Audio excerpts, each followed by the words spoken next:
Welcome back to episode 10 of the Jungle Hockey Odd podcast, featuring Wes McLeod and also presented by the Hockey Podcast Network.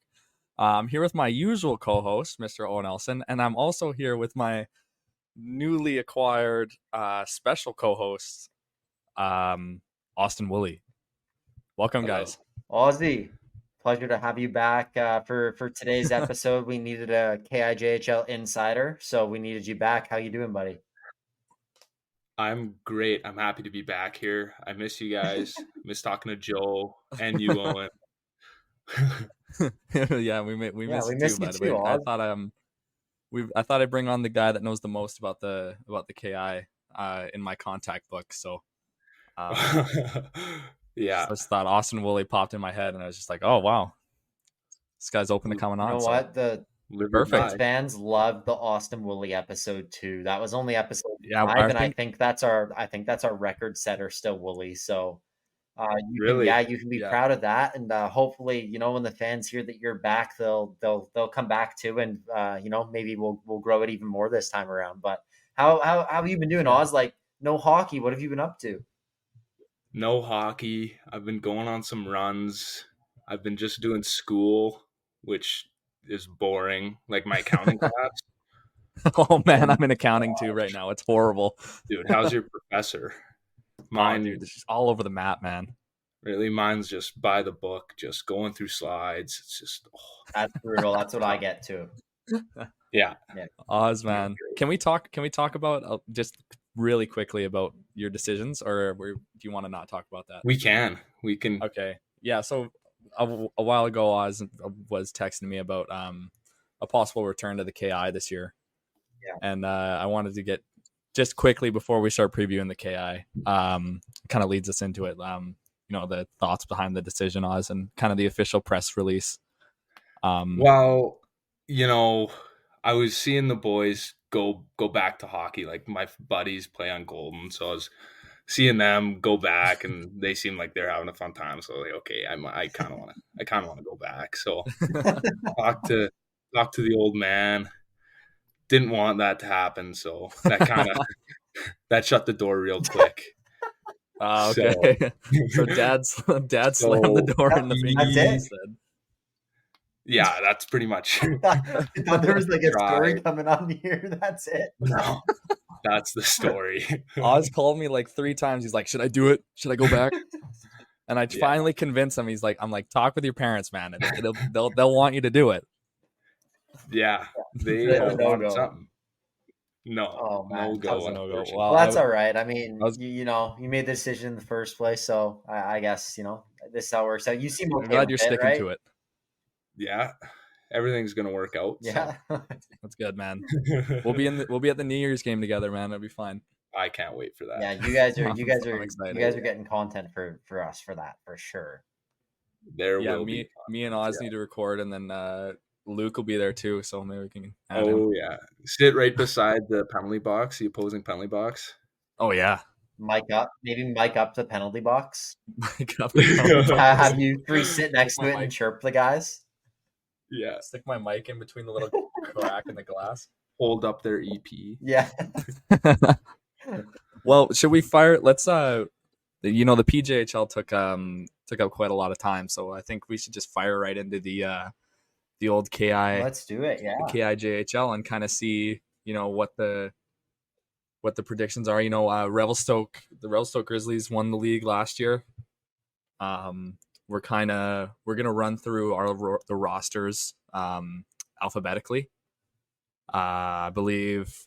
Well, I guess 100 Mile is number 1 on the list if you go alphabetical order, because they're it's a number. They're numbers, but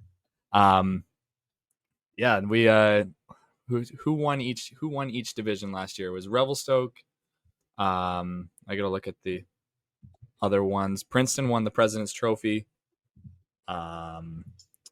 And then Fernie beat Kimbo out to win that division. And then we also have, who won the? Was it Beaver Valley? Beaver Valley Nighthawks won the. I don't know. We don't even know what that division's called, but I guess we'll start with pulling up the rosters here for 100 Mile. Yeah. Do they even have? Oh my God, they don't have the roster posted. Just go to the exhibition. Oh, okay. Because you can sort of get a feel for that there. Get a little bit of a feel. Yeah. So 100 Mile. I believe they traded for Brody Goman in the off season. Maddox again, both from Chase. Chase kind of selling out a lot of players there. Yeah. Tyler Smolak on the back end. You see Landon Jans as well. There. Yeah. Yeah. And then a lot of the same names from before. They got the goalie from North Oak, Malinowski as well. Tolsma and Net. What are your thoughts on them, Oz? Like, what do you think? How well do you think they're going to do this year? Well, I read the like when the new coach got there, they did an interview on him, and I read that, and he seems like an absolute beauty. Like Wes was talking. We just did our interview with Centennials coach. Oh, did you? Yeah, that was our interview this week, and he said he knows the 100 Mile coach, the new 100 Mile coach, really personally, and he said he's a great guy. He said he's a great guy. It looks like he was a beauty on there, so it seems like he watches a lot of videos. So I think they could do well. Like considering last year, I think they'll be better than last year. How are the vets coming back? Yeah, that's the only problem. I mean, you got the league leader in does Davey have the most pins in the league? He had to have been up there. Davey and Smolak also up there. They also he had 130 pims last year. No, another guy on their team had more. Stark. Yeah. Yeah, we had some heated exchanges with that guy. He's a 20-year-old. Oh God. He had 29 pims in his first game. In the exhibition game he played. Wow. But what are your guys' overall expectations for this team then? I mean, their division is not. We'll talk about the divisions in a sec, but their division's not nothing special. I think Kamloops is going to absolutely run that division. Okay. So it's pretty wide open. You don't really know what to expect from Quesnel or Williams Lake. I don't know. Quesnel seemed more solid, but at the end of the day, you don't really know. Hager and Net, Bennett Kuhnlein, real leader. We'll get to that roster, but I think we'll save that for the next one. We'll jump into the Beaver Valley Nighthawks. Yeah, that looks right. Yeah, division winners last year, right? Yeah, they won their division last year. This is Jacob Smith's hometown. This is Jacob. This is West Kootenays. I'm more East Kootenays. My prediction for goalie of the year, Connor Stojan. Yeah. Great. Very, goalie. Very way too early prediction. I agree with that. Unbelievable in net. I really like him. That 20 bomb. Is that true that Dominici is coming back, Oz? Is he? Because he's on the roster. That would be huge for them. That would be unreal for them. He played. Did he have 2 seasons for Trail?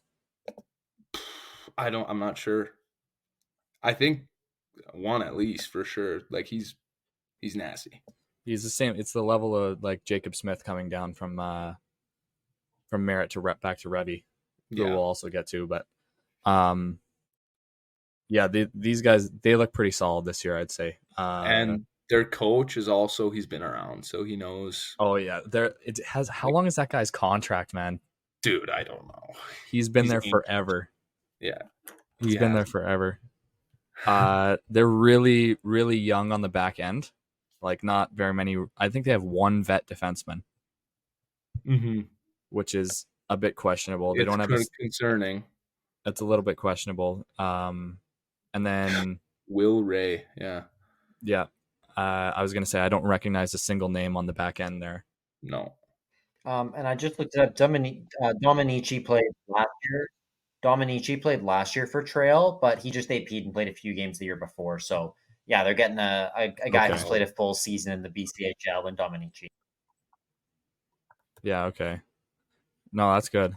Yeah. And then Ollie Clement's also really solid on the front. I'm just trying to think back to when we played them, Oz, who their best players were. Oh yeah, I was hurt, so I was not. Oh yeah, you were. Did you come on that road trip? I did. Oh, okay. Yeah, we played Spokane, and then I got hurt tripping over myself. So yeah, I remember that. Yeah. Okay. Yeah, I think Beaver Valley probably, I'd say, leading contender to win that division. You agree with me? I don't agree with you. Really? Okay, we'll get to that. Yeah, we'll get to that. Yeah, I think they're second. Will be number 2. I think they're second. At the very end. Yeah. Okay. Yeah. Okay. I think competitive though. Competitive. Oh, very competitive. Yeah. Yeah. All right. We'll run into the team now. We run into the team. Moving on, that I know the least about, probably in the KI. Castlegar. The Castlegar Rebels. Yeah. I remember Josh Gamble because he had good sty and he was little guys running around on the ice. He's also from Wilcox. Is he? Okay, well that's probably their best player. Well, I do know Ben Filipponi. He played for Chilliwack last year in the Pidge. He's a big strong defenseman. I believe he used to be listed by the Kamloops Blazers. He's a good big two-way defenseman. Mm-hmm. He's from Kamloops. They lose what's his name in net, Lasinski. Yeah, they had 2 20-bomb goalies last year. Hey. Yeah, 2 20-year-old goalies. So they're looking young on the in net there. But yeah, I don't know. What are your thoughts on these guys, Oz? Because I don't really know that much about them. I'm same boat as you. Like none of these names are ringing a bell from. I was gonna say a lot of rookies coming in. A lot of rookies, a lot of new guys. So yeah, not like maybe the future looks. Oh wait, they do have quite a few 04s on the front end. Do they? Yeah, I'm just looking at the ages. Are you on Elite Prospects or are you on the KI website? I'm on the KI website. I got it. Yeah. Okay. Yeah. Oh, Ravnor, the D-man. He's been around. He fought Brady in Revy 2 years ago. Oh, really? Remember he was hyping up the crowd? Oh yeah. Yeah. Yeah, I do remember him. Nothing. Yeah. Yeah. Overall, I don't know how good Castlegar is going to be this year. Just looking at the preliminary roster, they could probably make some moves, but we'll have to wait and see. Yeah, the next team, I think, if we're moving on here, my second home technically, Chase. What do you think of these guys this year? Oh, what do you think of their rink, Owen? Do you like their rink? Yeah, I actually went when I was like 14 or 15. Yeah, I have a cabin, near Chase, or technically in Chase, but when I was 14 or 15, I went and watched a game, one of their preseason games. Dude, like, it was actually kind of sick. Like, I rented ice there once, too, in the summer. I went for a skate before I went to Seattle's camp. I actually love it there, dude. I like the barn. I know it. I remember when I was there, like, it looked like I kind of saw into their room, and it looked like they had a sick room, too. But, like, I don't know. They had this I bet you they probably have a decent room. Yeah. Their room is nice. The seating was nice and all that, but I liked it there, but I don't know too much about what it's like, playing in it. Well, I can tell you, when you're the backup goalie and Chase scores, the goal horn that they have is pointing right down where the backup goalie sits. So my eardrums just get absolutely penetrated by a loud fucking goal horn. So it's absolutely horrible. That's brutal. But me and Oz, we know these players a lot more, obviously in division, with Revelstoke. Yeah, I played against them a lot. Played against them more than like 90% of the league. So we know them pretty well. Premac, I think he's gonna be in good. Store for a good year. 21 goals.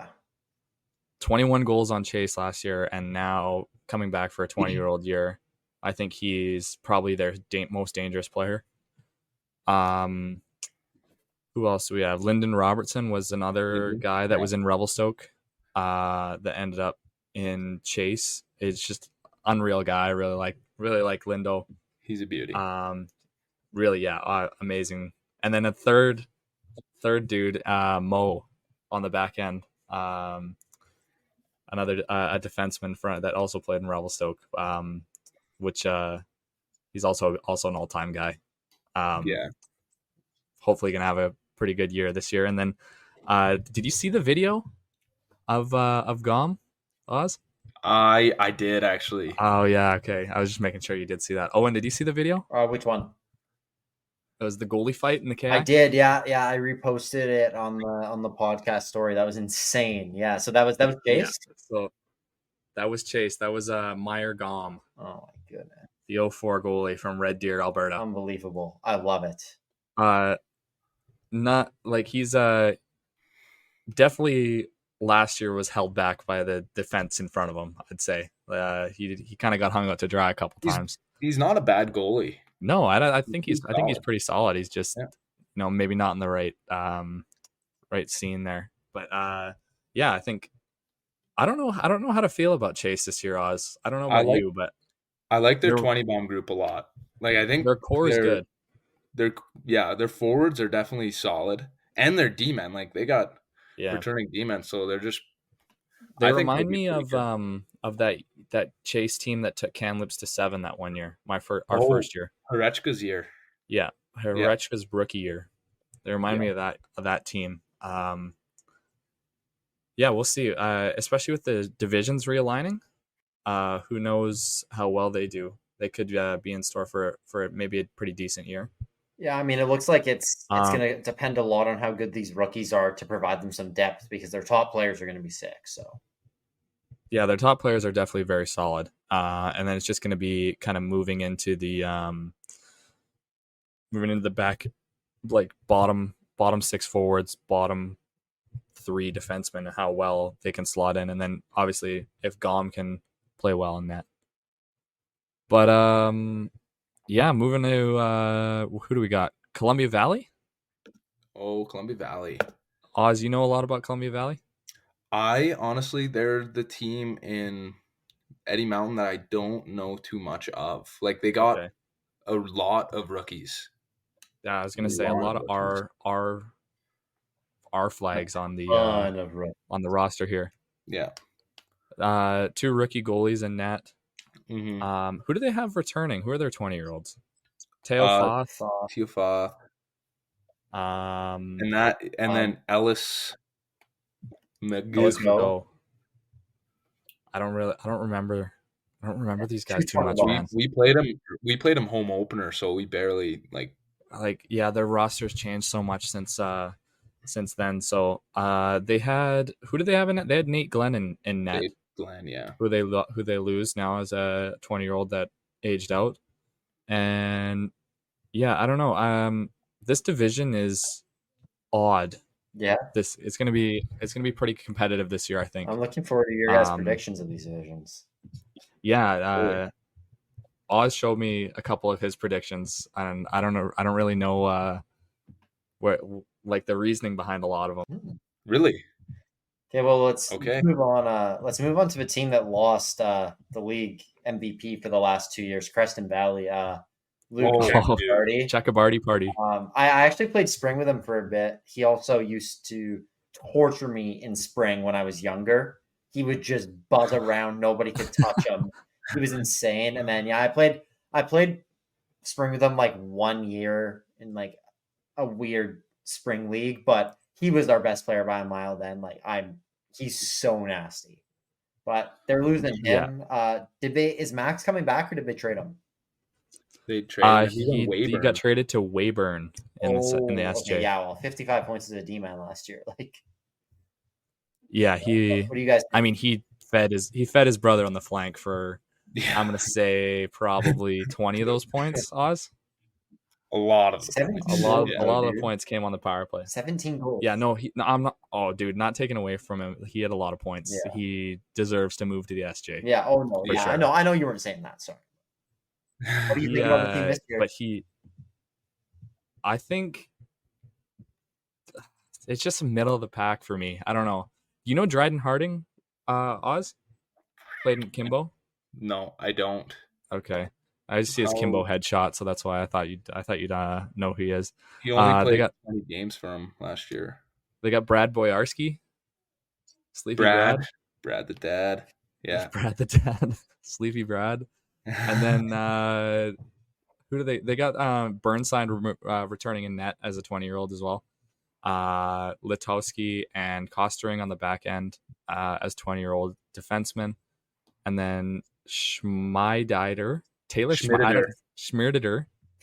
He's going to be one of their best players. You think? And then Brendan Callahassan.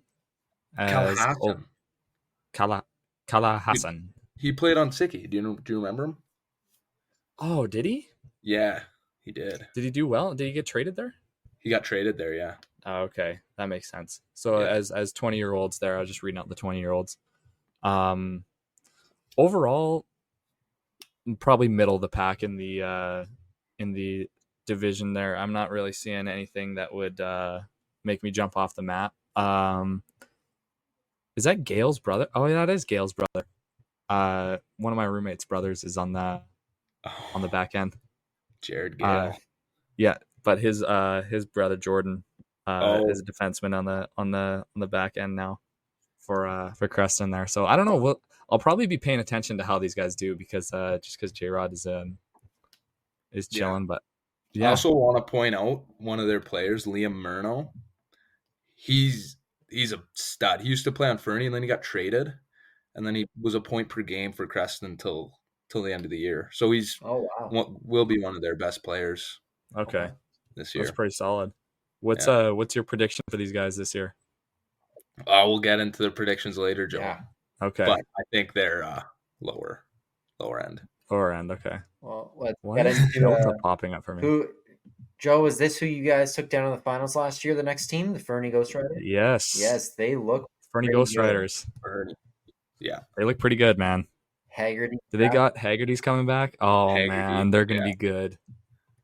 Kunik too. Ooh. Oh yeah, Kunik. I don't know about that guy. I don't know. Dude, are you kidding me?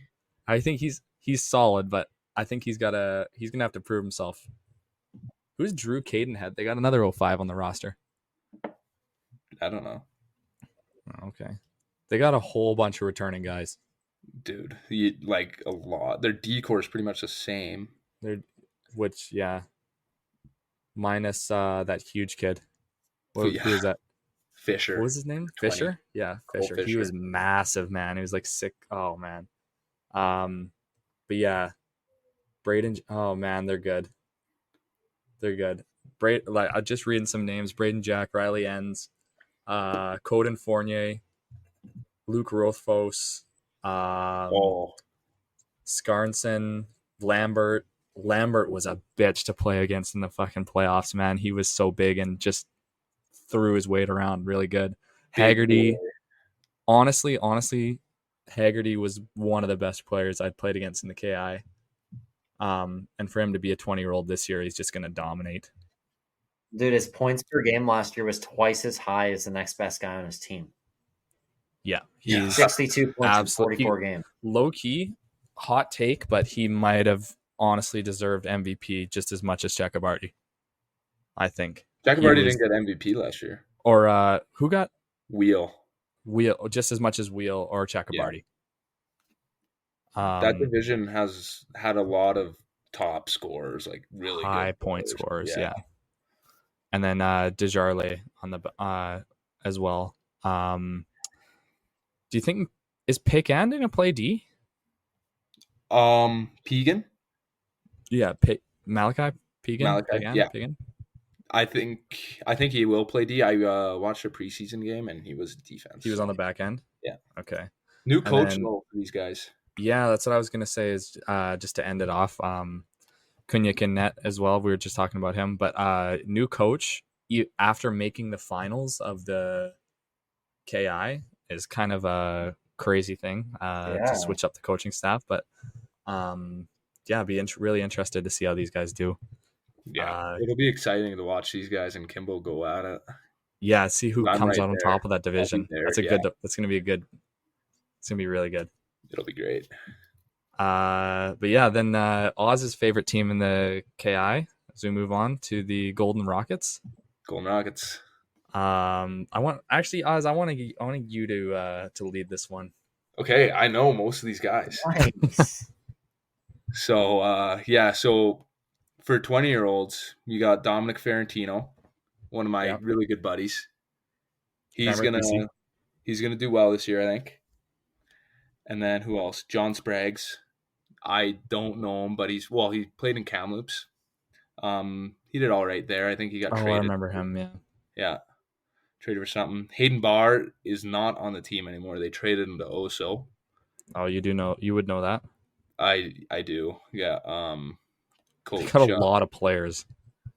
They have a lot of players, you say? Yeah, like on the they're listed on the roster right now. Jacob Vanlenberg, another one of my good buddies, defenseman, 20-year-old. He'll be solid. Yeah.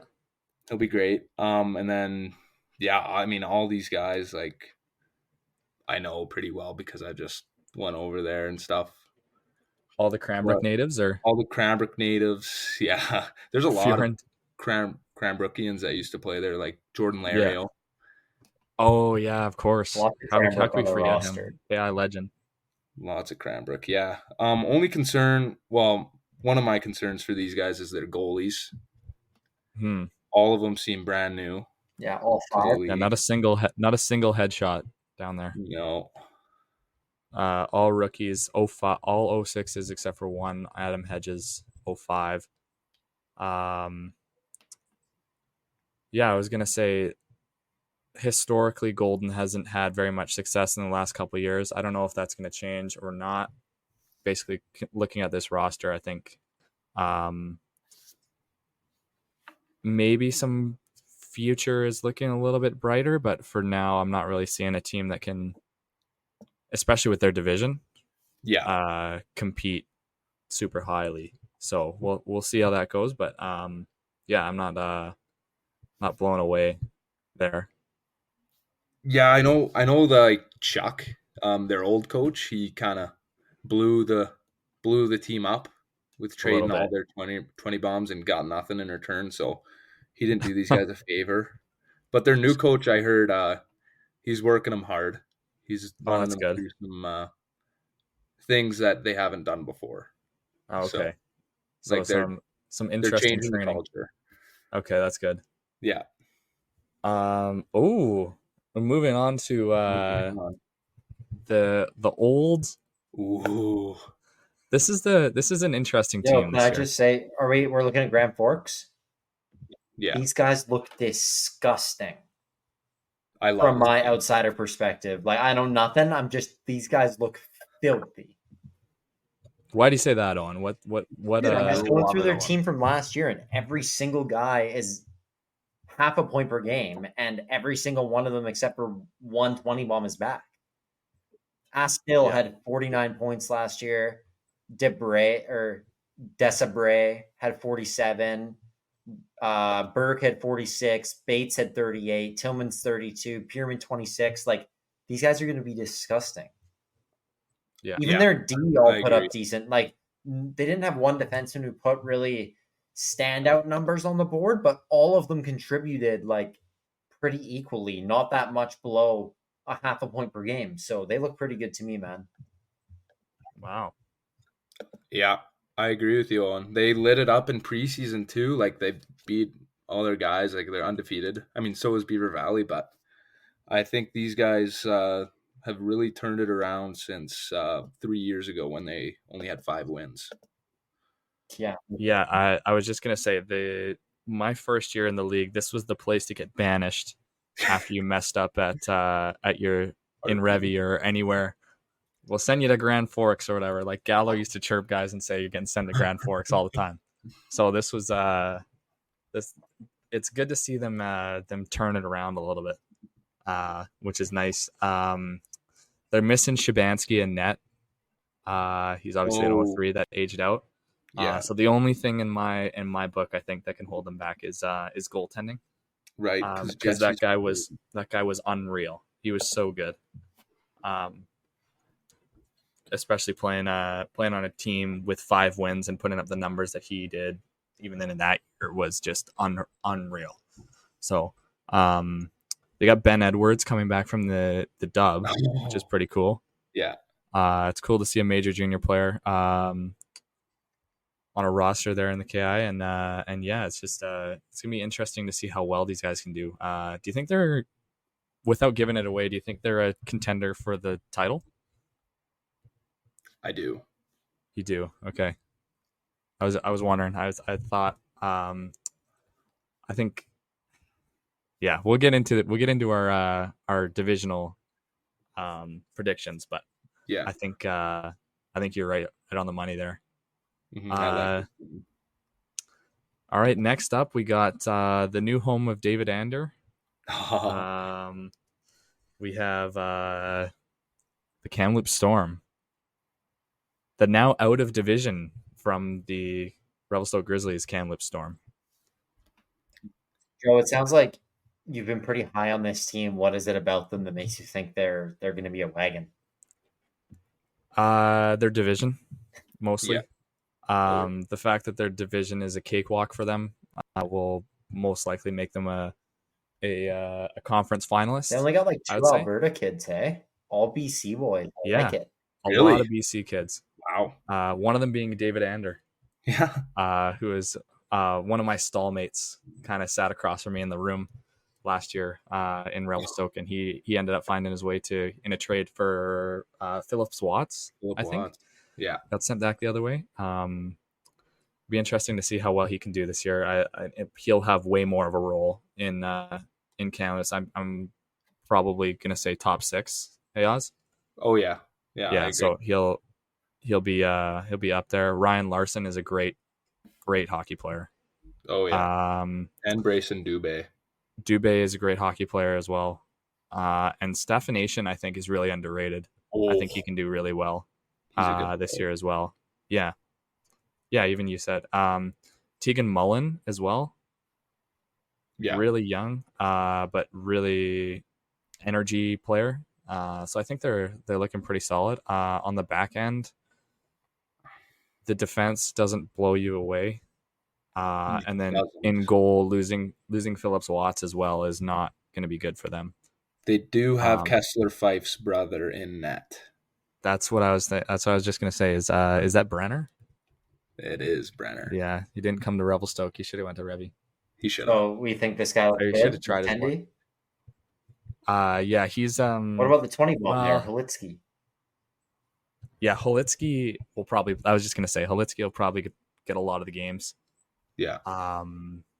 Brenner is just. I live with Kessler Fife. He's the defenseman on Revelstoke, and it's his brother. So I've heard a lot about Brenner. We'll see how well he can do this year, and yeah. Mm-hmm. I think. Can I chime in for 1 sec? Yeah, go for it, Oz. One of their D-men, Aaron Zelenek, I think he signed a contract with Portland or something. I was literally just looking. I recognize the name, and I was just looking him up on Elite Prospects to try and. Oh yeah, he's big for an 08. He's like big already, and he's solid. Like I know, because I played in Kamloops, just major midget, so I remember the name, and like he'll be a solid player, and maybe not this year, but like next year and years above that, like he'll turn into a really good player. And they have a pretty decent coach as well. Yeah, I thought he always gave us a good game. When they were trying to beat us in the playoffs there and everything. So I think looking pretty good for Kamloops this year overall. They have a 6'8" player on forward who's a rookie. 6'8"? Is that 6'8"? Wittenberg? No, Keenan Holland. Wittenberg, you're shorter than him. Dude, that's crazy. It does say that Zelenek is affiliated with the Portland Winterhawks on his league prospects. So he's affiliated. Okay. Wow. He had 48 points in 35 games last year in U17 for Thompson as a defenseman. So he looked pretty nasty. That's pretty good. That's pretty sick. Be a good player.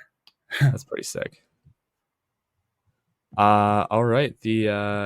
Now the Kelowna Chiefs. Moving on to the Kelowna Chiefs in a new division as well this year. Can I start this one? Yeah, Owen, you know one of them pretty well. Spencer Fowle breakout season. He's going to go crazy this year. Keep your eye on that kid. Loves putting them high glove, Joey. Loves the high glove. That's all I gotta say. He can is he actually gonna score, Owen, or are you pulling my leg here? No, I'm not pulling your leg at all. He was one of our best players down the stretch. I think he had 6 or 7 points in 6 or 7 playoff games, and at the end of the regular season, he was lighting it up. No, he's got a lot of skill, dude. He made North Oak as a 16-year-old, and then broke. I don't remember. I think he broke his leg or something. He played like 6 games at the start of the year and then broke his leg. But he was 16, yeah, and then he played for us last year. No, he was. No, that's why he got a North Oak. That's why he's got a North Oak headshot. Yeah, exactly. Yeah, a lot of skills. I was wondering why that. What do you think about the rest of his team? I think I love Brendan Smith in net. I think he's pretty solid. Goalie. I know him personally. Love it. He's gonna have a good season. Yeah, I think he's gonna have a good year if he has a team in front of him. It looks like he does. They look good. He was the only reason the games were ever close between us and Kelowna. I would say over the last 2 years, he's been really solid. So if he does his thing in net, I can only see good things for Kelowna. And then they have it's a pretty desirable spot to live as well, especially going into KI.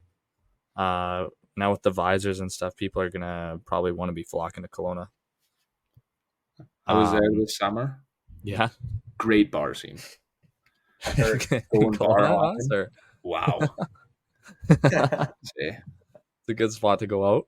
It'd be a great spot to spend a 20 bomb season.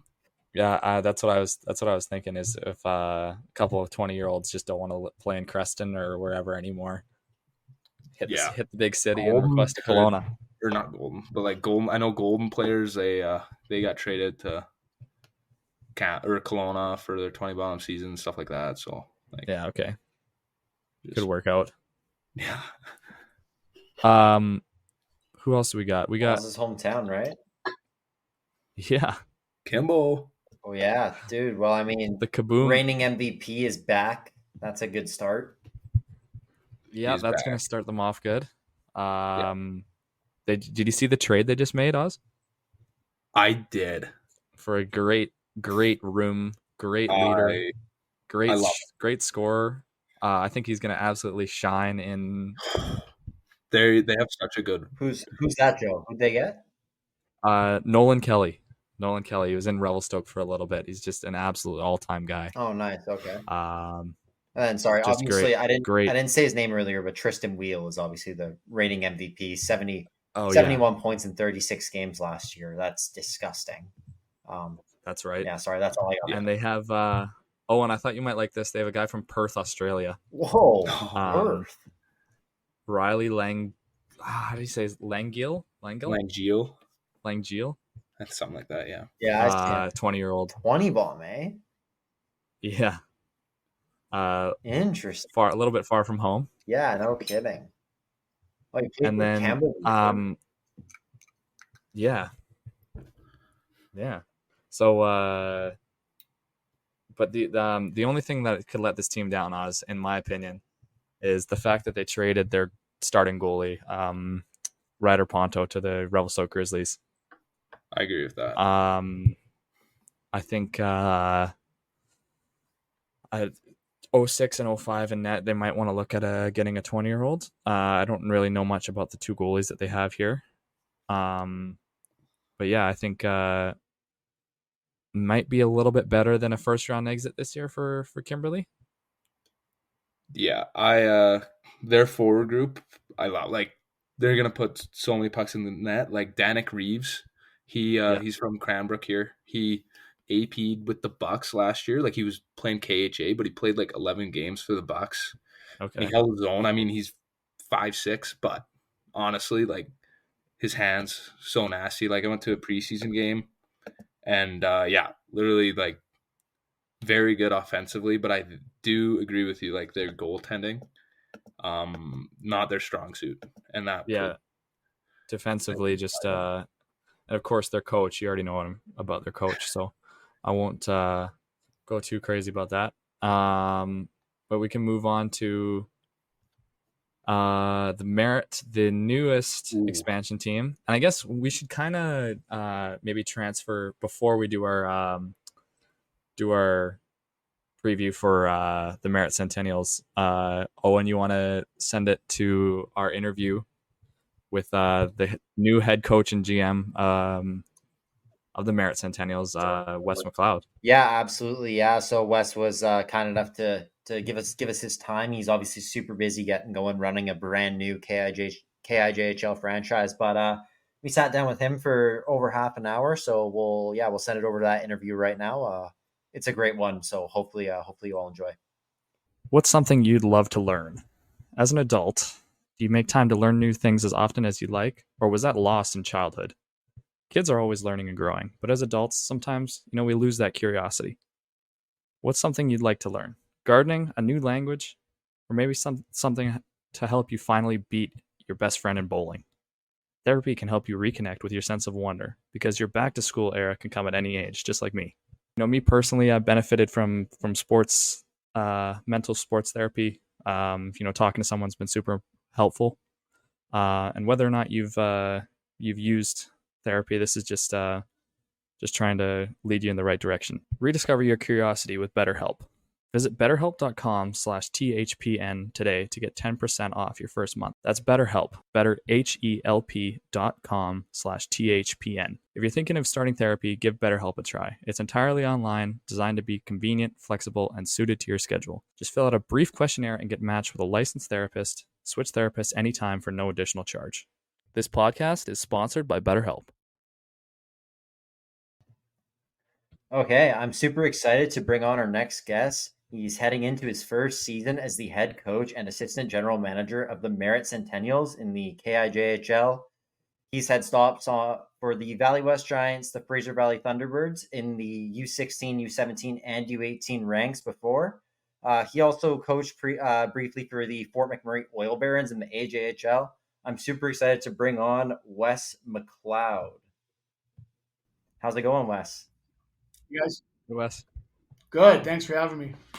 I don't know, you've coached in Fort Mac? Coached in Fort Mac for a year, yeah. I didn't know that. Coached in 16, 17, I want to say. Oh, geez, man. I didn't know that. I didn't know that about you before. Yeah. Did we meet? Have we met you at that point? Probably. I think I met you when you were in, Pee-wee? Yeah, around then. Bantam? Yeah. That was kind of right. That's right at that time then, yeah. We'll kind of just go the same way we have with all these interviews, I guess. So in the, what are kind of your hockey roots? Like, how'd you first get into it in the first place? Where'd you grow up playing, and just kind of the beginning of your hockey story? Yeah, so according to my parents, my first word was beret. So that was when the Canucks were in that 94 cup run there, and I guess it was on the TV every day, and I somehow picked up Bury before mom and dad. So I think from that perspective, it's kind of right from day one there in my roots. It was always on the TV when I was growing up, and I just fell in love with it at a young age and got into playing at a young age. I started when I was 5 years old, and used to go to Bill and Ralph's quite a bit, who I'm sure you were fond of. Yeah. And we do a lot of work with Bill and Ralph when we were in our younger days, and then I just kind of continued from there. Got to play my minor hockey in Mission minor hockey up until I graduated in midget. Also spent some time at the Yale Academy. Back when I was there, it was a skills academy. It wasn't the teams yet. So we go to class and then go to the ice times during the lunch hour and the last block, or however it worked out. And we do some skills there. So had some experience within the academy kind of realm, and then went off to play junior hockey in beautiful Kimberley, British Columbia, which I know Joe just spent some time recently, and good spot. Really good spot. Had a great year there, and kind of got my feet wet in the junior hockey realm of things, and then came back, played one game for the Mission. They were called the Icebreakers at the time.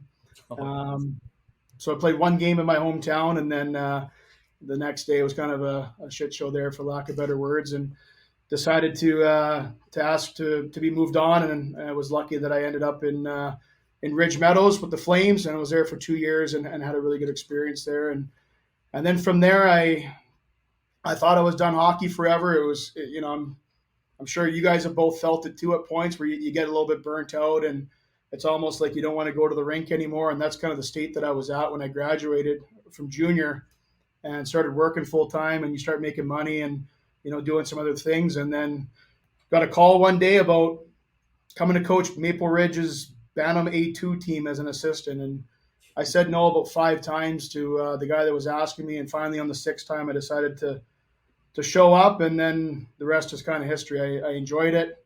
It was just felt like it was the right place to be, and seeing the players get better and the passion that they had to improve, it was something that kind of became addicting. Wow, no, that's awesome. Yeah. Wow, that was very very well told. Real quick, I just want to go back and ask a little bit more about your time in Kimberley. What was? I was just gonna ask too. You've kind of come full circle now. Coaching a KIJHL team. That's where you played. The first bit of your junior career. But what was it like playing in Kimberley that year? What was the playoff atmosphere like? Maybe particularly in away barns in the playoffs. It's a very, very competitive division, and it still is to this day. Obviously, in those smaller towns, it's the only, you're the big show in town. So when you walk down the street, everybody knows who you are. And, you go to Fernie, and it's sold out barn, and you've got, Australians dumping beer on your head in the penalty box. And it's, they're trying to get down to your dressing room after games and start fights and whatever. And it gets pretty wild in there for sure. So that division especially was pretty cool to be a part of for that year. We ended up playing Fernie in the first round, and I believe they ended up sweeping us. They had a good team that year, and we were young, and we ended up trading some pieces away at the deadline. But really cool experience to go through that. And to this day, I still kind of keep tabs, obviously, on Kimbo and just the league as a whole. And that's kind of how I, ended up in Merritt as well. If you could compare it to how it is now, but I guess you haven't really had the experience yet. You looking forward to that road trip, or do you go there this year? No, they're coming here early October. Oh, okay. We've got the Nelson, Castlegar, Spokane, Beaver Valley. That's a completely different trip, man. That's long. That's a long bus ride. Yeah. So we're looking forward to it. We go down there twice. So we have a 3-game road trip down there, I believe, in middle of November, and then we have a 2-game road trip first week of December, I want to say. So looking forward to those road trips, and those are always the fun, parts of the off ice part of your season, both for the players, but also for the coaches to get to see some of this beautiful province and the other towns that these teams in our league call home. And it's a cool spot to be in terms of being in the Kootenays especially, and seeing some of those places. I was just thinking, I didn't even get a chance to congratulate you on getting your feet wet in the KI here, like moving on from U18. You're at U18 with Fraser Valley, obviously. Yeah. And then how's your career progress from there? Because I know you coached Owen at one point, and the Moose. If you could talk about that and kind of how you moved on in kind of the higher level of coaching here, and how you found success. Yeah, I think for me it was just like it's kind of cliche, and it's something that the players hear all the time, but you just take it day by day, and you kind of focus on the here and now. And like for me, I've learned a ton over my coaching career. I mean, when I look back, when I first got into the league, I coached the Fraser Valley Thunderbirds as an assistant coach. It would have been a while ago, probably 15, 16. So we're looking at, 9 years ago. And I can tell you then that I thought I knew it all, and I didn't. And I still don't know it all. And that's what I've really learned, is that, like, you got to just keep working on your craft as a coach to find ways to present ideas to the players, find ways to communicate with the players effectively. And I think for me, like, just all those years at the U16, U17, U18 levels really prepared me for this year to make my first step into junior hockey. And I'm still not fully prepared. There's still a lot that I don't know, and I'm working through for the first time now, taking over a junior hockey program. And, I'm not afraid to call people for help. Like, I know, Joe, you're coached by Ryan Parent the last few years, and he's a good friend of mine and a mentor and somebody that, like, obviously has been through the KI for a lot of years. So I've leaned on him a lot over the last few months for help in certain areas, both, logistically or player wise, or just rules within the league and stuff. So he's been a big help over the first few months of getting this program off the ground. And I think for me, it's just staying humble and realizing that you can always get better and you can always improve. And the players are evolving as well. Like back when I first started coaching, there was still probably more of those old school style coaches. And now it's kind of evolving to where the communication is so important. And that's something that I really learned over my coaching career is just effective ways to communicate with players. And they're always different. Like talking to Owen might be completely different than talking to Joe and how you approach it. And those are things you got to build those relationships early on with the players in the season. And then I find you have more success as you go through. Yeah, that's a great answer. At the start of your coaching career at the next level, your first year with the Thunderbirds, you coached KIJHL there. Or no, not that year? Second year. Okay, sorry. So you were there for 2 years first. So what happened is I coached 1 year with the Thunderbirds. And then I went through the next summer, and there was a transition there with the staff. We were going from Bill Grieve to Peter Hay. And so I stayed on with Peter Hay for the summer. And that's where, I helped bring in Gage to the program. And then we got going into the first part of the regular season. And that's when I got the call from Fort Mac was early October. So I'd actually left after we had already started regular season games with the Thunderbirds. And it was a tough decision. I knew we had a really strong group, and they ended up winning it that year, the BCMML. So I wasn't part of the season so much, but definitely part of the building of that team. Okay, gotcha. But yeah, so was that kind of when you first met Gage? Because obviously you and him have been pretty close for a long time now. I mean, he's done some coaching for you with your spring programs and stuff like that. So kind of want to talk about what it's been like to watch him grow as a player over the years as a Mission kid. Yeah, no, I've known who Gage is, and I think I met him back when he was in Pee Wee as well in Mission minor hockey. And then we just kind of grew our relationship from there. Always loved, his skill set with the puck and his IQ and just how creative he was at making plays. And when he was younger, he was always undersized, which I think some people, look down at in terms of where they thought he could get to. But the special thing about Gage is that he just doesn't let things affect him. Like, I've had many conversations with him over the years, and like one of the comments he made to me after getting released from the World Juniors, I think he was the last cut there, was like, he was okay with it. He's like, oh, they made a mistake, I'm going to prove them wrong. And like, that's just his mindset towards, any adversity that he faces. It's just like, oh, well, they're wrong, I'm going to prove it to them. And then he goes out and does it. So he's got a very special mindset in terms of how he, thinks about himself and the confidence that he has in his game. And I think that's a big reason why he is where he is today. That's awesome. Yeah, I was going to say, obviously moving on from Gage, did you, I don't know if you ever really got a chance to coach Abram, because he's kind of our generation of Gage, kind of at the next step there. And then kind of moving off that, any other really special kids that you've coached that have kind of moved on to the next level there? Yeah, so I never coached Abram either. I coached against him, I think, when Owen was actually playing for us with Valley West, and that T-Birds team was real good and deep. Joe, you might have been on it too, weren't you? I was on that team, yeah. Yeah, you were. Yeah, you guys had a good team that year, and there was a few nights where I think you guys waxed us pretty good. But overall, I mean, Abram's just a special kid too. And like the thing with Abram that I love about the kid is he's just always smiling. He's always like in the best mood. You'll never know if he has a bad day, and his energy is just contagious that way. So I mean, I've never had the opportunity to coach him full time on a season, but I can imagine that the coaches he's played for probably have said the same thing in terms of the energy that he brings to the group. Yeah.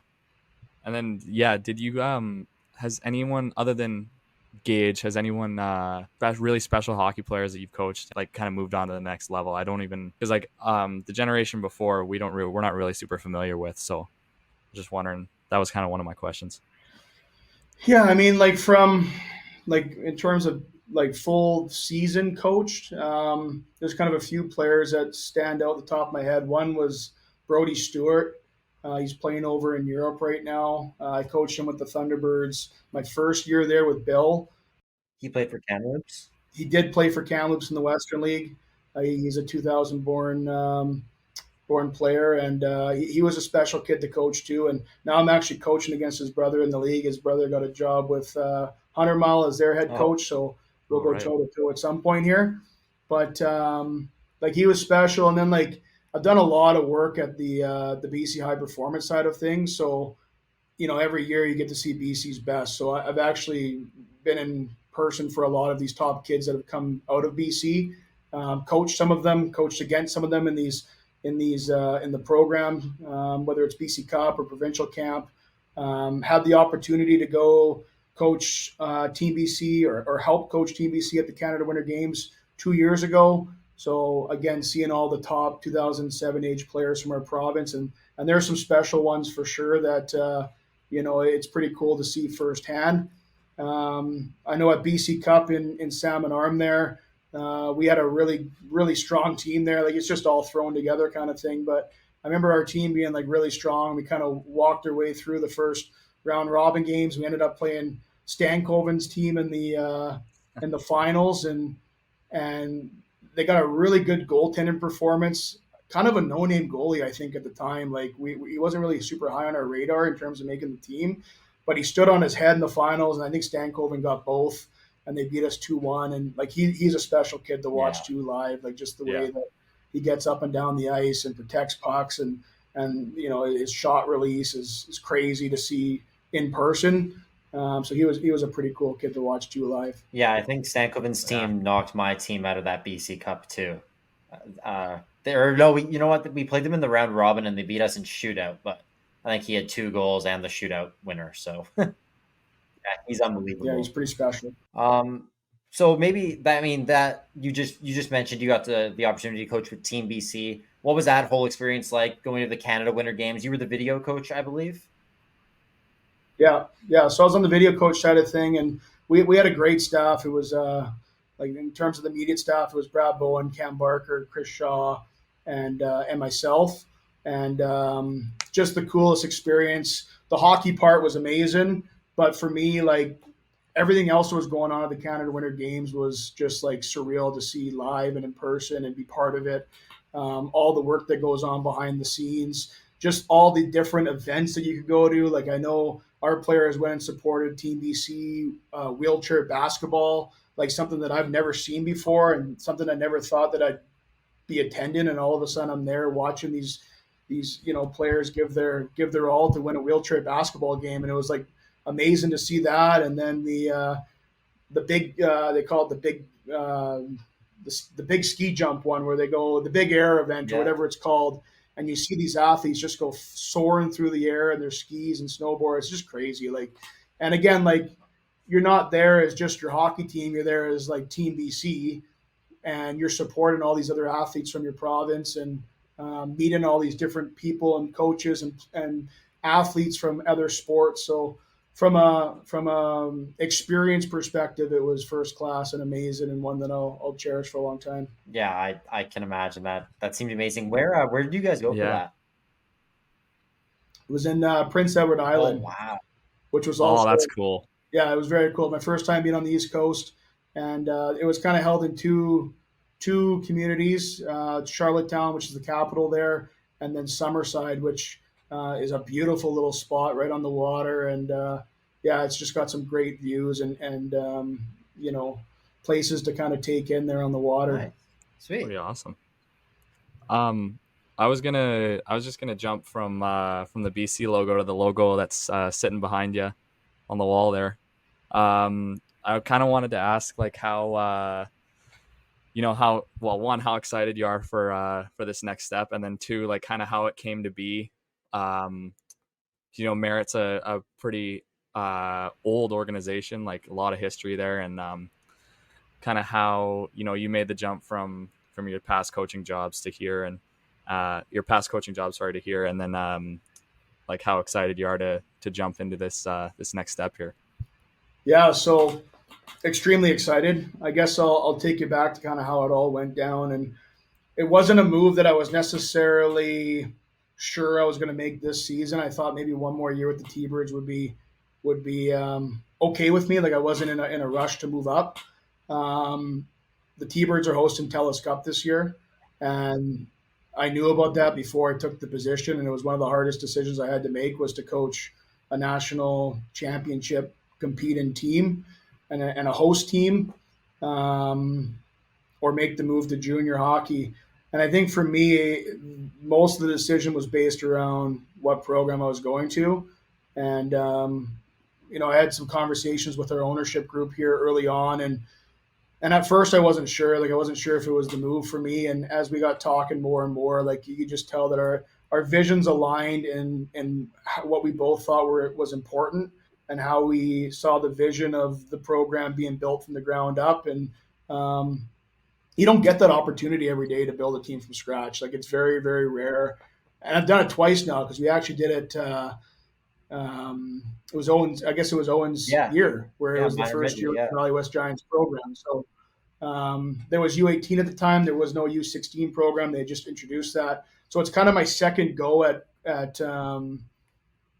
creating a program from scratch.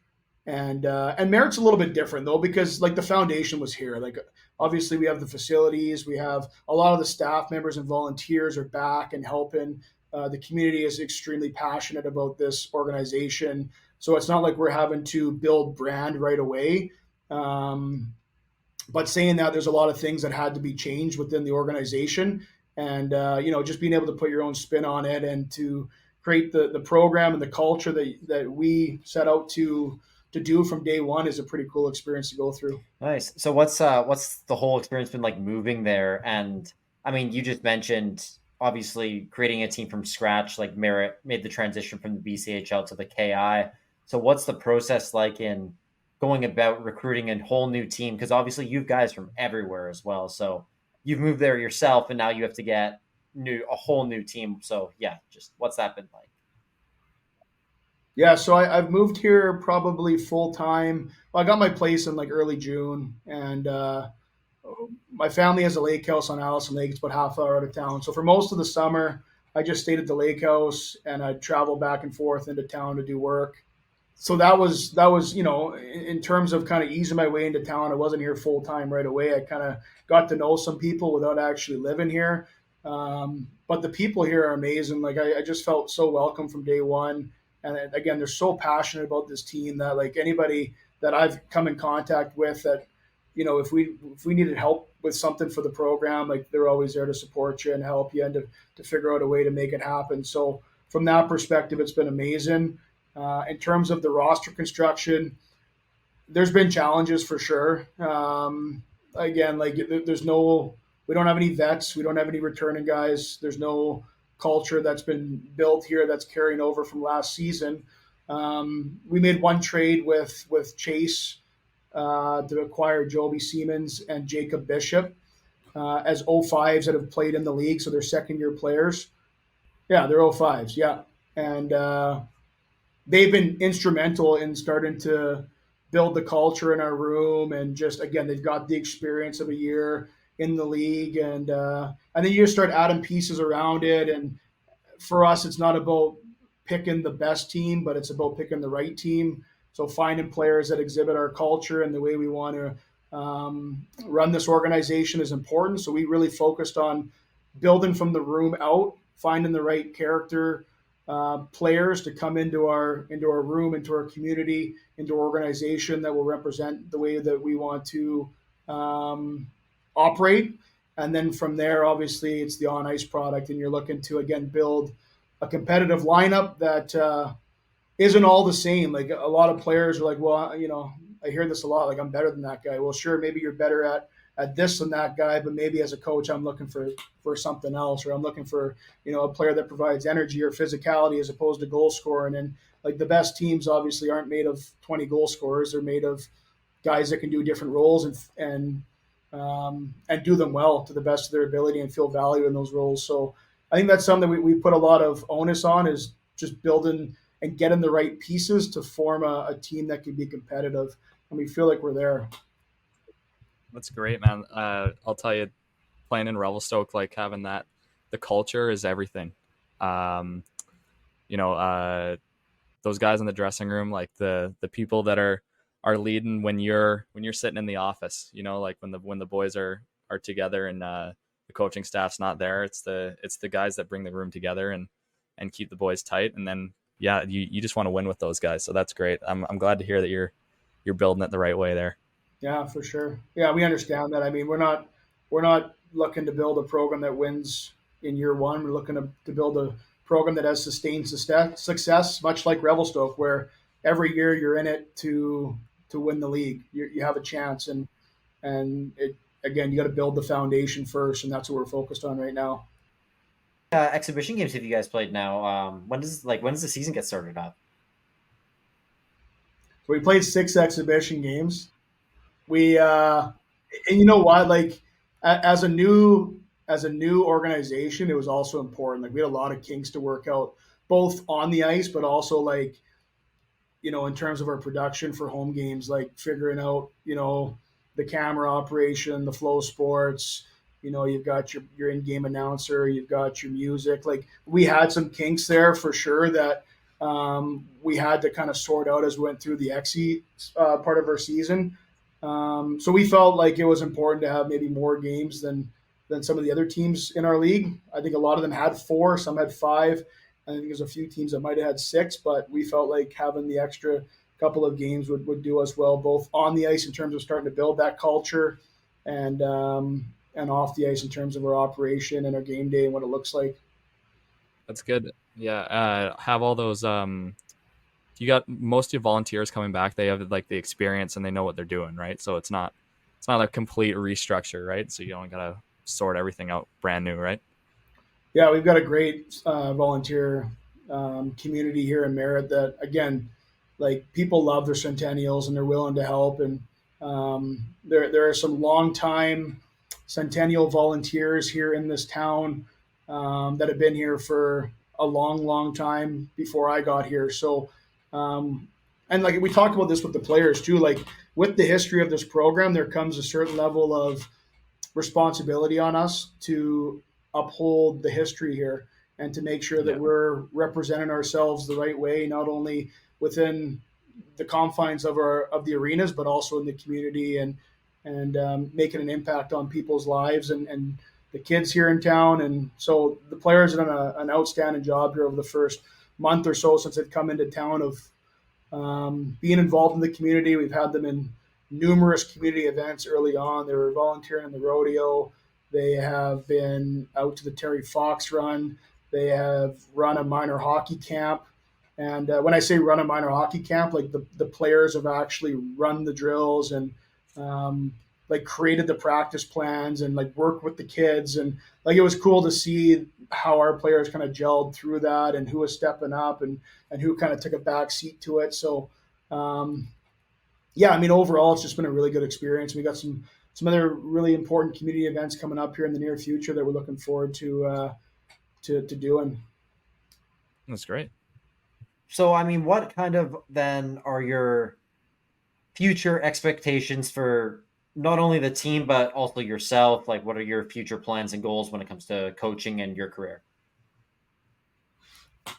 Yeah, so I think for the team, like our goal in year one was to be competitive. And I think that we've built the team to do that. What that looks like, I don't know yet. Like we got to obviously get through some of the regular season here to have a better indication of where we're at. But I think we brought in a competitive group that will be a product that Merritt can be proud of. If you asked me when I first got hired what my goal was in terms of year one success, I would say to make the playoffs. As I've gone through the process, I've focused less on the end goal and more on like the here and now, the day to day, like how can we get better tomorrow? Like what do the players need tomorrow to get better than they are today? And that's kind of just been my mindset, with obviously the long-term goal to be as competitive as we can. And as you guys know, once you get into the playoffs, anything can happen. So, yeah, I think in terms of my mindset, it's more in the present than in the future. But yeah, really excited to see where we kind of fall within the league. And obviously, it starts this weekend in Quesnel, which will be a cool experience because it's their inaugural game back in the KIJHL, and then we go to Williams Lake, which will be on their first weekend in the KIJHL. So we've kind of got a couple of bangers off the hop there with two hockey crazy towns that should have lively atmospheres and their inaugural team. So looking forward to that. And then I guess in terms of my own personal growth, like number one is just making this program as successful as I can. I've got a 3-year contract. I'm planning to be here for all 3 years. I've loved it here so far. I think, for me, by year 2 and year 3, we want to be competitive in the sense that we're pushing for championships. This year, I think it's more about just being competitive. And then as we grow, it's about winning championships year after year. And, there's a lot of changing and moving parts right now in BC, obviously, with all these teams being labeled as Tier 2. And for us, our goal is to be a Tier 1 program when the new league gets formed. So we think we're in a really good position for that, and something that we've been put a lot of time and effort into to prepping to make that transition to Tier 1. And we feel like the program we run right now is a Tier 1 program. Like the amount of hours that's put into it, the amount of staff members, the amount of resources that our players have, and the way the program's set up. I'd put our program pound for pound with many of the CJHL programs in terms of what these players are actually getting. That sounds great. Well, we will definitely be keeping an eye on it, watching what happens, with the future of the team along the way. I'm sure you guys will be fun to watch this year, a super competitive team. Joey, that was the last question I had. So anything else you got, go for it. I was going to say, when do you play Revelstoke? I'll be watching that game. We play Revy. I think we played Revy 5 times this year. Yeah, you're in division, so. Yeah, we've got a tough division. Like obviously with Revy and Princeton and Sicamous, like those are 3 good teams last year. We feel like Osoyoos and Kelowna have improved a lot.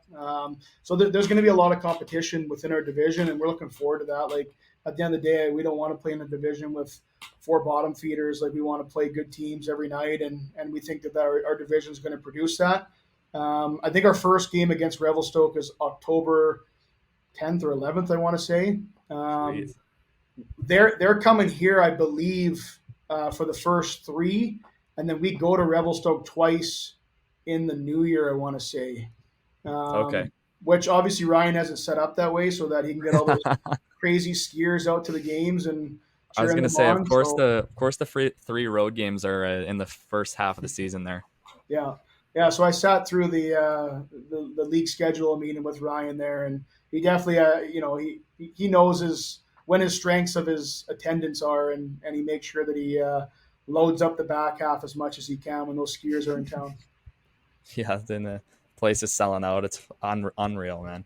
So that's good. I'll be tuning in and watching you guys. Of course, you guys will be in division, so little rivalry maybe forming there. For sure. How are you doing down there, Joe? What's the situation like there with your club? We just finished our first weekend, our opening weekend here. The place was full, man. It was fun. They brought the band out. They had the cheer team out there. Student section was bumping. It was pretty. The beer gardens were going too. Like it was almost like playing in Revelstoke, just with a bunch of college kids. Nice, that's awesome. It was. Did you play? It was pretty. Yeah, I played on Saturday. Cool. I stopped 29-30.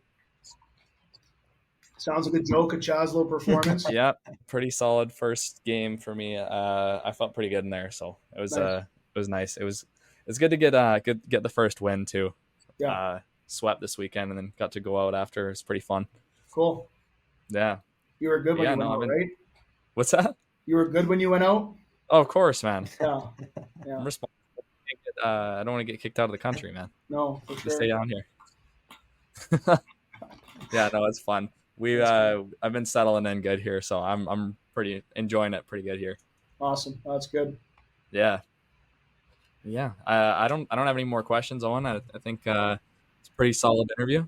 Yeah, I mean, Wes, unless you got anything else, like a quick message or story anything? Or I don't know, just anything else you got to say. Yeah. Sure. I don't know if I've told the viewers this or not, if this was on the air or off the air, but I used to have a nickname for Owen when he played for me, and it was the Moose, because he'd just go around and he'd be bulldozing his way around and pushing guys out of the way to get pucks and just taking pucks to the net without fear. And so I've always known him as the Moose, and he's always going to be the Moose to me. But you guys are doing a great job with this podcast. I've had to make that trip up to KIJHL a few times, and I always just plug it on my way up and download it. So in case I lose service, I can listen through it through the mountain stretch there. And you guys are doing an awesome job. So keep promoting the junior hockey. You call him Moose because his legs were too long, or was it those other reasons? Well, he had long legs, but I just feel like he played like a moose. Like, just I don't want to say he was out of control, but there were times where I felt like he might have been out of control and just like bulldozing and playing into areas, and I loved it. We did a team bonding activity where we had to come up with an animal that described our play style, and then we all had to go up in front of the team and say it. And I said a moose because I'm big and clumsy or something like that. And I think that's probably kind of the early origin. He's got a better memory than I do, but yeah. And then it just stuck in my head, and then the way he played just reminded me of that animal. So that's where moose. Yeah. All the guys from that year that I keep in touch with quite a few of them still, but they all still call me that, and they're the only that's the only time I ever had that nickname, right? So they're the only guys. Even that I don't call the kid still, Moose, man. Yeah, they all still do, and nobody does. When I started coaching your brother, I started calling him Mini Moose for a bit, but then I kind of veered off of it. Didn't stick as much. No. All right. Yeah, well, yeah, I got nothing else. So, Wes, thank you so much for coming on and doing this. We know you're super busy with the season getting going, so we really appreciate you making the time. Also, thank you for everything you did for me as a coach, when I was playing. But yeah, best of luck this year. Super excited to see what you do with the program, and just keep watching your success. So awesome. Thanks, guys. Appreciate it. NFL Week 1 is here. And a new season means new ways to get in the action at DraftKings Sportsbook, an official sports betting partner of the NFL. You ready to place your first bet? Try betting on something simple like picking a player to score a touchdown. Me being a Seahawks fan, I love the Seahawks minus 170 against the Patriots this weekend. You could also bet DK Metcalf catching the first touchdown, or Kenneth Walker to score a rushing touchdown. Either way, score big with DraftKings Sportsbook, the best place to bet touchdowns. Download the DraftKings Sportsbook app and use code THPN. That's code THPN for new customers to get $250 in bonus bets when you bet just $5 and get 1 month of NFL Plus Premium on us, only on DraftKings. The crown is yours. This podcast is sponsored by DraftKings. Gambling problem? Call 1-800-GAMBLER. In New York, call 877-8-HOPE-NY or text HOPE-NY 467-369. In Connecticut, help is available for problem gambling. Call 888-789-7777 or visit ccpg.org. Please play responsibly. On behalf of Boot Hill Casino and Resort in Kansas, 21 and over, age and eligibility varies by jurisdiction. Void in New Hampshire, Oregon, and Ontario. Bonus bets expire 168 hours after issuance. For additional terms and responsible gaming resources, see dkng.co/ftball. NFL Plus Premium offer available only to new and former NFL Plus subscribers. Additional NFL Plus Premium terms at nfl.com/terms.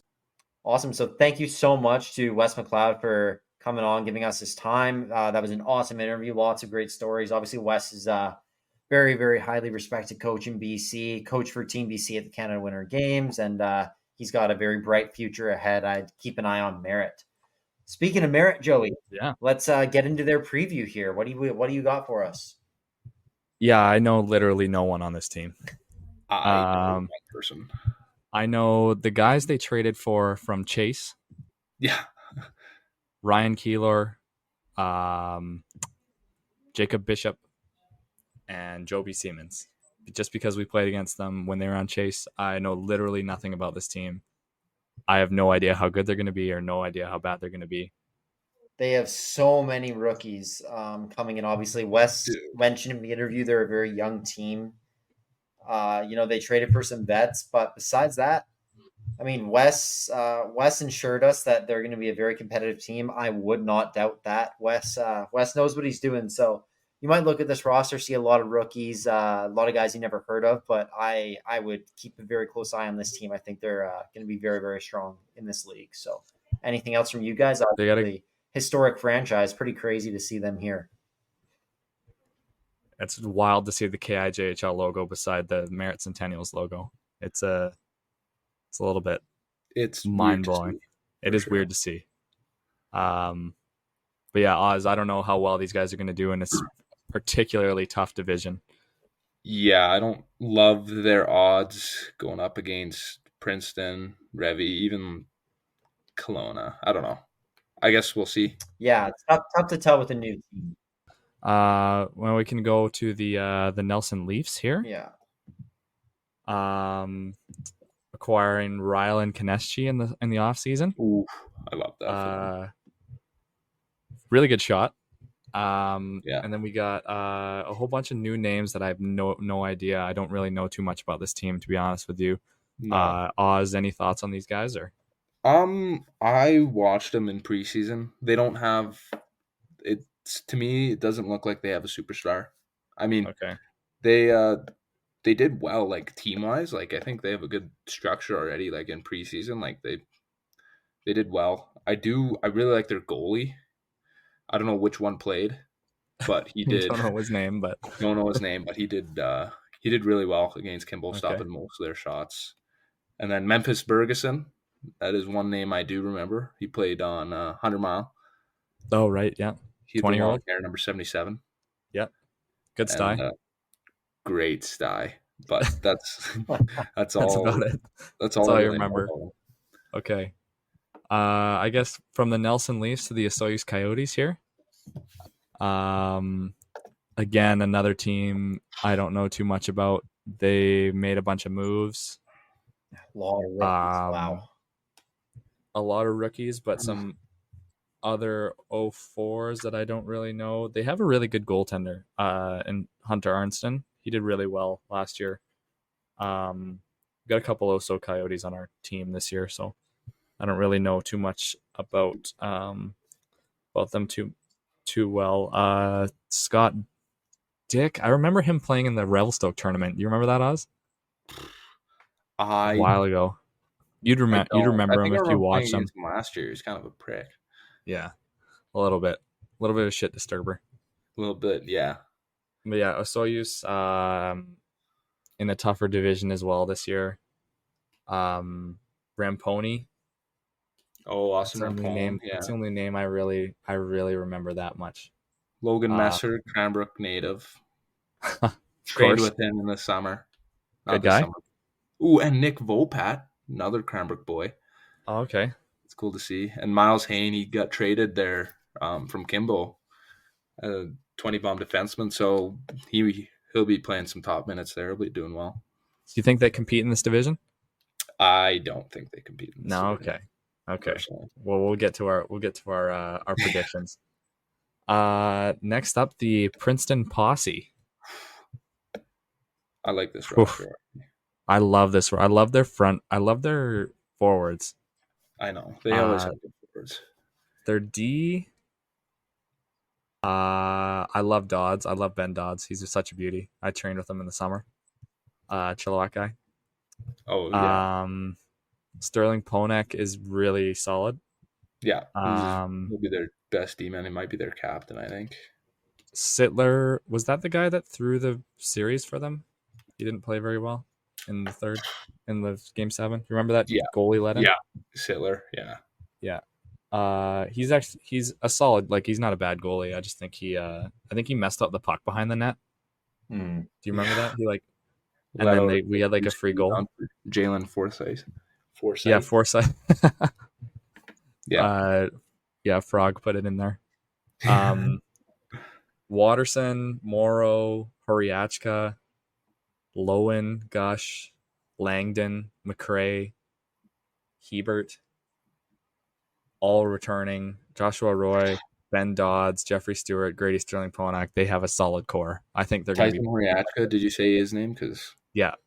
Okay. I think honestly one of their best players. Their best player moving on, Joey. He's down there with you, isn't he? Animal Garcha and Lucas Sedanic. Yeah. Those are big losses. Yeah, they're best forward, best defenseman. Big gains for Drury Ice Hockey. And their coach, too. I want to touch on that. They lost their GM and head coach. Like, he's just moving on, starting a family, I think. That's what I heard. He's giving up hockey.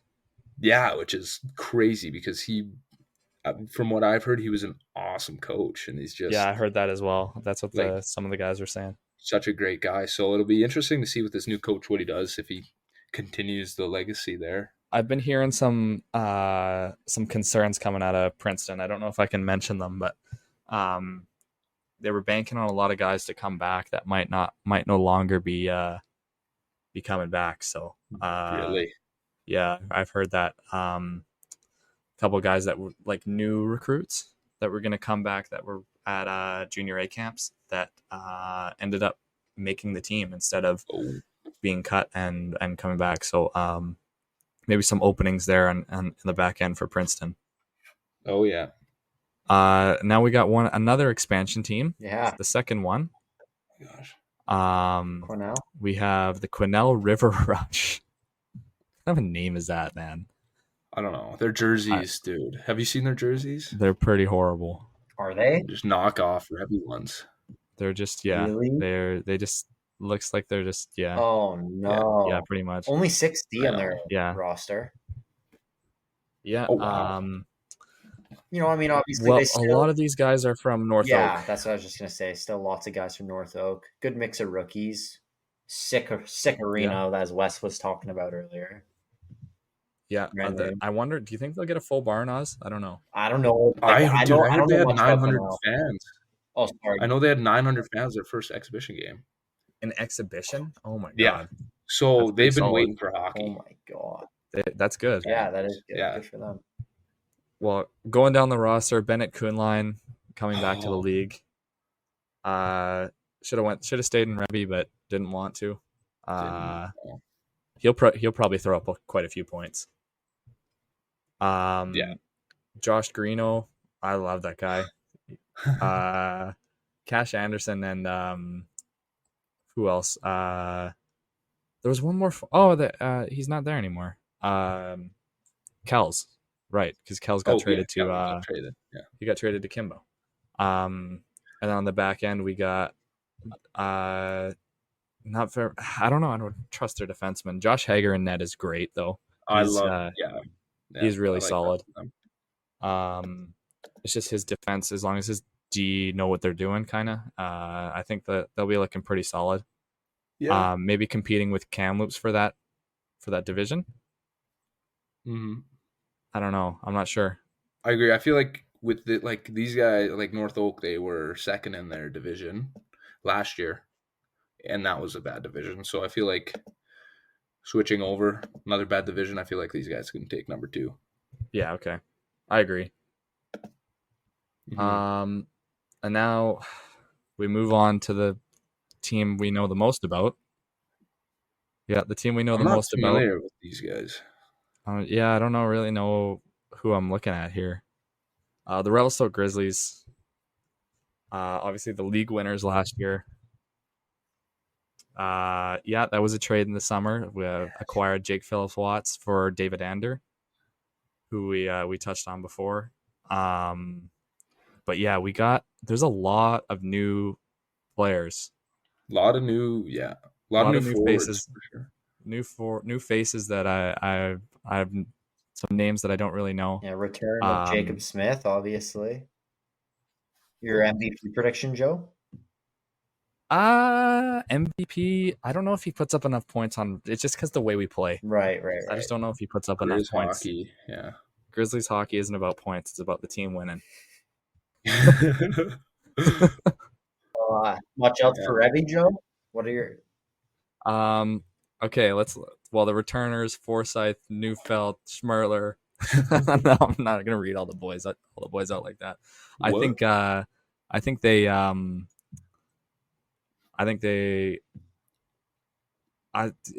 win. They most likely win the division, barring something bad happening. Revelstoke, they always start bad. Every year we start bad. I don't think we've started good. 2 years ago we were 7-0 at the start, and then we lost. That's true, and we didn't win the league. Nope, we did not win the league. So if they do well off the start, something's wrong. Yeah. Whiter is going to carry on the back end. Same with Fife for D. Ryder Ponto, I'm excited to see how he plays. Kind of filling in for my role there. See how, and I'm super excited to see how the vets look coming back. J. Pat, Jacob Smith, just a lot of excitement coming out of Revelstoke this year, and I'm excited to be in the crowd for that that New Year's game. Yeah, I can't wait. For sure. They're playing Cologne. They're playing Kamloops, man. I know. I'm going to both Kamloops games. Yeah? Yeah, because I'm going to home opener. That's against Creston. And then I'm going to Kamloops because they're playing Kamloops. Okay. And then golf tournament the next day. Oh, you got a spot? Yeah, dude. Me, Cubs, Feds, and then another player. Oh, that's huge. It's sweet. Yeah. That's sick, Fun. Man. But yeah, I guess do you think your favorite for the league or what? Hard to say. I mean, Owen? Hard to say, man. I don't know. Yeah. We'll see in the predictions, but here, let's you know what, boy, let's crank these. We got 3 more teams here. Yeah, I forgot how big the league is. And then we can all give our full predictions and wrap it up. We've been going long here, so we're going for an hour here. Is Hayden Evans coming back? He didn't make the team in SJ. Shut up. SJ, so he's coming back. Yeah. Wow. Oh wow, nice. Well, 100-point season inbound. Yeah, 50 last year. 6, not bad. Yeah. No goalies though in Sicky. That's the only problem. Looks like DeWitt moved on as well. The 07 who played with Evans. I think he's on Salmon Arm, isn't he? Or no, he's on Langley. Riverman. Oh, okay, gotcha. Yeah. But yeah, Sycamoose has always been a weird team for me. I don't really know what to expect for them. It's kind of high octane offense with a not very defense focused team. And with 2 rookie goalies in net, I don't really know how well they're going to do. They'll definitely compete for the division, but I think maybe 2nd or 3rd. Yeah. Yeah, I don't know if you have anything different, Oz, but not really. New coach, hard to say. All these guys have new coaches, so it's like there's a lot of new coaches in the KI this year. Yeah. But yeah, and then now we move on to the kind of forgotten gem of the KIJHL, the international. Yeah. That's where we get the I in the KIJ, the KI. The international team, the Spokane Braves. I don't know a single name on this list. Yeah. I'm with you. Ben Humphreys, I saw was at a dub camp. He did well at the dub camp too. Yeah, well, most of them are from Spokane. Yeah, same. What do you expect? I mean, most of their teams from Spokane. One guy from Scottsdale, one guy from Moscow. Most of their teams from nearby, though. I mean, what are your expectations for them? They look pretty young for the most part as well. I mean, we went down there and beat them 13-2. Okay.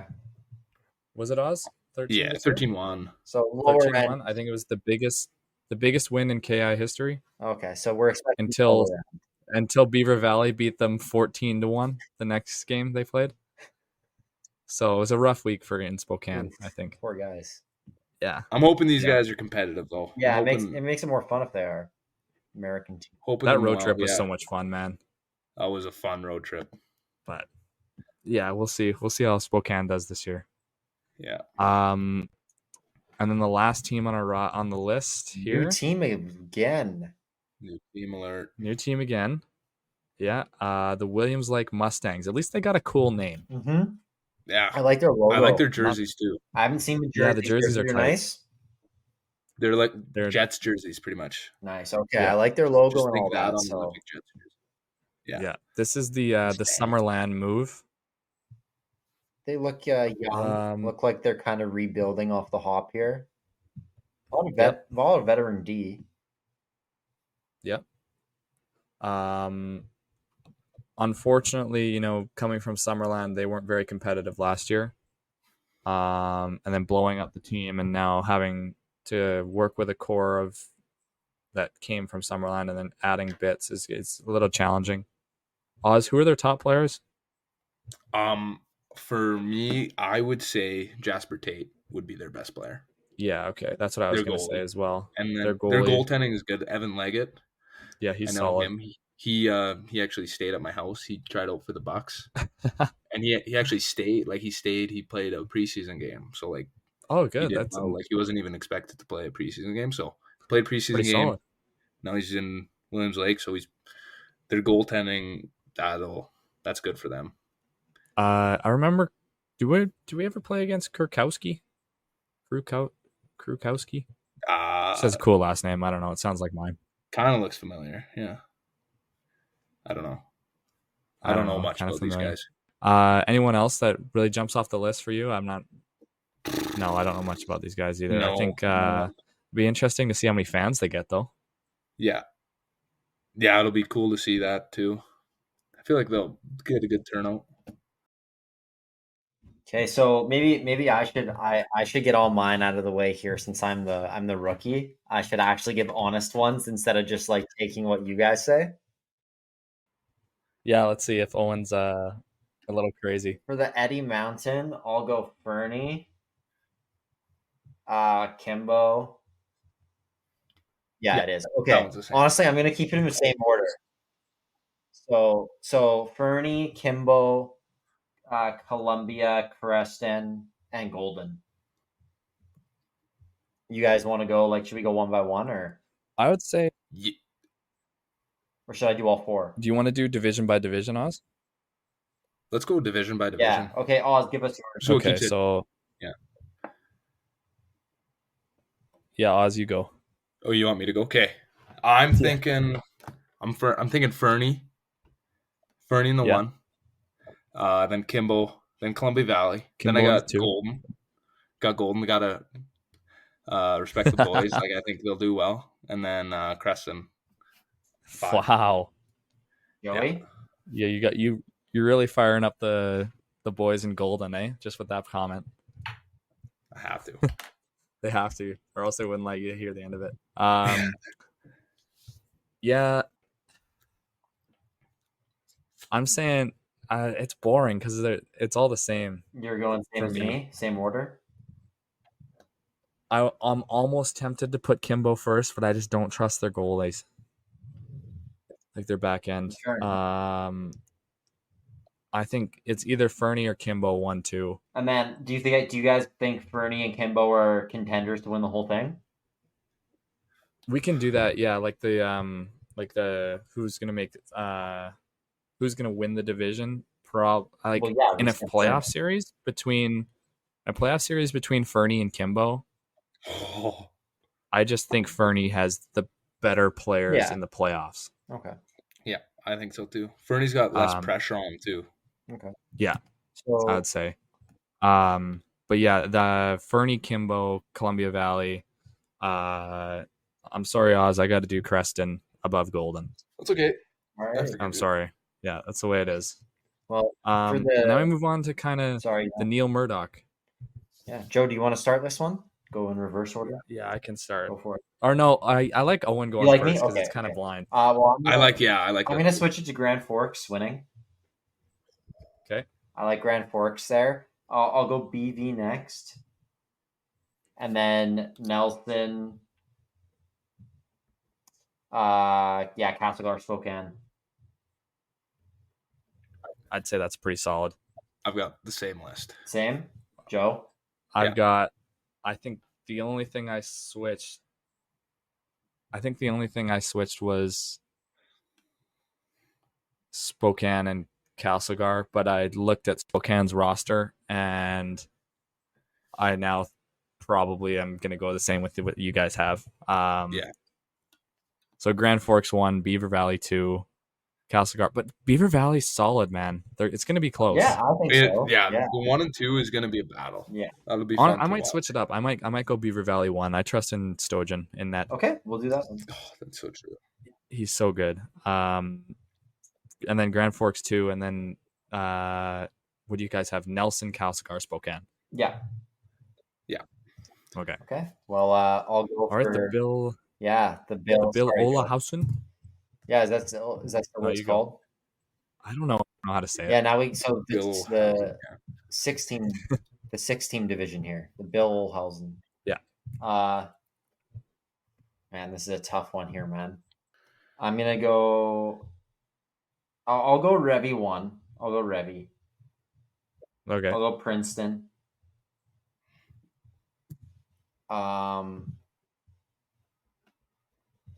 Now it's tough. Gee, man, yeah. Personally, I'm gonna go Merritt. Trust in Wes? Of course, I am. Then I'll go Kelowna. Also, do you think Sicky's gonna be last? I don't. No, I can't do that. No, I'm not. No. Okay, Sicky? hang on. Sicky was Sick. No, I honestly just didn't see Sicamous. Just give me a second. Okay, no. Okay, never mind. Sicamous 3rd. Sicamous 3rd. Merritt 4th. And I guess that means Kelowna 5th. It's only 6th, but that division's ridiculous. It's a good division. Yeah. Okay. It's a really pause. Okay, so this division is hard to rank for sure, but I got in 1 Revy, gotta go with them. Yeah. And then Princeton, then Sicky, then I got Kelowna in 4, and then I got Oso and then Merritt. I don't know much about Merritt, so that's why they're in the 6th.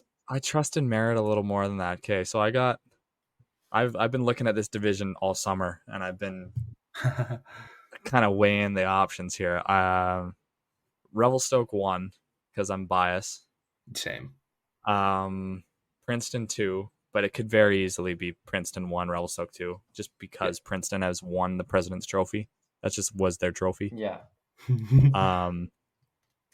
Number 3, I'm gonna go Sicky, just because Hayden. I didn't know Hayden Evans was coming back. He'll put up points, and I think if Sicky can hold it down defensively, they'll be pretty good. It was always shitty playing in their rink too. Yeah. I hate playing in their rink. Number 4, Kelowna, so you Merritt. I'm gonna go Merritt number 4, just because I want to see a Merritt Revelstoke first round. That'd be fun. That'd be fucking cool. And then 5, 6, Oso. Let's go Kelowna, then Oso. Okay, so Joe, yours and mine is the same. Okay. Because I had Merritt 4. Yeah, so did I. I switched mine to that. Yeah. Yeah. Okay, and then our last division here, the Doug Burks.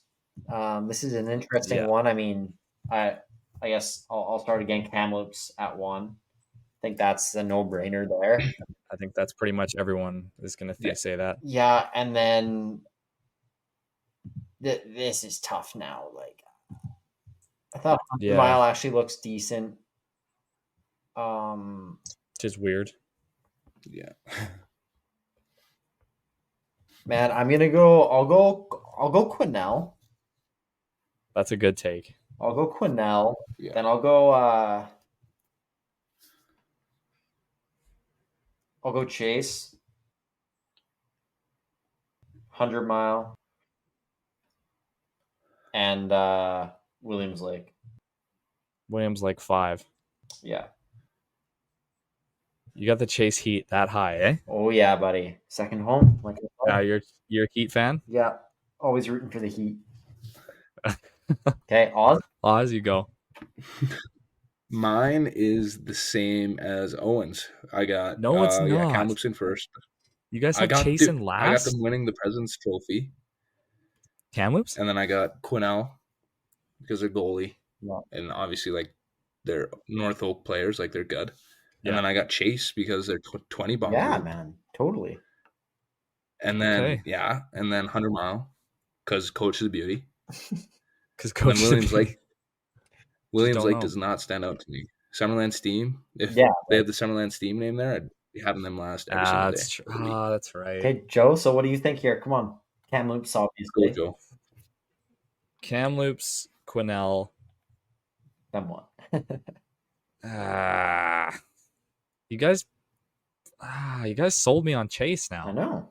I had to do more research. You guys sold me on Chase now. My original list was 100 Mile above Chase, then Chase 4. No, that's fine. Do that then. However, I look at the lineups and I'm like, I don't know if that's gonna. I think it's got to be Chase at 3 then. Because you know what? Yeah, Chase at 3. The goalie, Meyer Gom, can fight. Fucking Mo on the back end. Fucking Lindo and who else we got? Lindo, Premack. Premack's gonna snipe. Yeah, fuck. Yeah, I chased 3rd. And then to be different, I went Williams Lake for 100 Mile 5. Okay. Well, boys, there we have it. That's our entire KIJHL preview. You guys got anything else you want to go over quick here before we wrap this up? I mean, over an hour plus an interview, so quite the episode. Yeah, holy. Playoff predictions, Oz? No, we can't go playoff predictions now, dude. That's way too far.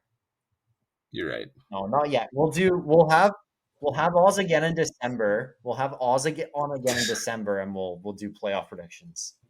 But okay, halfway through the year. Alrighty. Well, thank you so much, Oz, for hopping on over an hour with us to be our KI insider. Thanks, Joey, as always. Fun episode, amazing interview with Wes, and a great KI preview. So, any last words from the two of you? Thanks for having me, fellas. It was lots of fun. It's a pleasure, Oz. We appreciate it, buddy. Yeah. Thanks for coming, Oz. And Joey, anything else? Appreciate it, man. We appreciate it. Appreciate the insider information on especially the Golden Rockets. And all the Cranbrook natives. Really, really appreciated that as well. And it's always an honor to have you on. Yeah, thank you, Joe. Sweet. Okay, awesome. All right. As always, everyone, thank you so much for listening. Thank you for the support. We'll be doing the AJHL preview next episode. We got an awesome interview ready for that one as well. Yeah, thank you. Thank you all for listening. Be sure to follow us on all the social media platforms. Like, subscribe, watch, all that good stuff. Download, share, everything. We will be back with another episode next week. Thank you for tuning in.